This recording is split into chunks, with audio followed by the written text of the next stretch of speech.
కార్యక్రమంలో మన కదిరికుంట్లపల్లి నుంచి మన సర్పంచ్ ఆధ్వర్యంలో చాలా చురుకుగా కొనసాగింది. గవర్నమెంట్ మెడికల్ కాలేజీల పట్ల ఎంత నిర్లక్ష్యం వహిస్తుందంటే అంత నిర్లక్ష్యం వహిస్తుంది.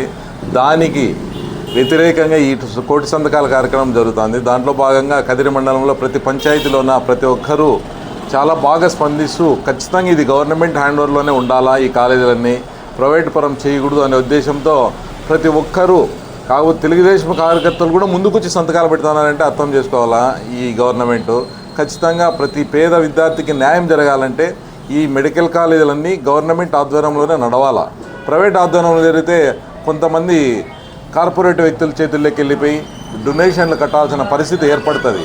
కాబట్టి ఇది ఎప్పుడూ ఈ కాలేజీలన్నీ గవర్నమెంట్ హ్యాండ్ ఓవర్లోనే నడిచి ప్రతి పేద విద్యార్థికి న్యాయం జరగాలంటే గవర్నమెంట్ హ్యాండ్ ఓవర్లోనే ప్రభుత్వ ఆధ్వర్యంలో నడిస్తేనే ప్రతి పేద విద్యార్థికి కానీ, బీసీలకు కానీ, ఎస్సీలకు కానీ, ఎస్టీలకు కానీ, మైనారిటీలకు కానీ అందరికీ న్యాయం జరుగుతుందని ఆశిస్తూ ఈ సంతకాల కార్యక్రమం చాలా చురుగ్గా కొనసాగుతుంది కదిరి మండలంలో.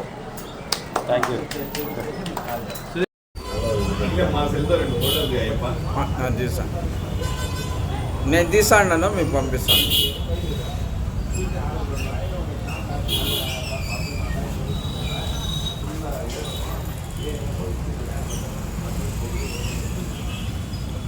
మాట్లాడు.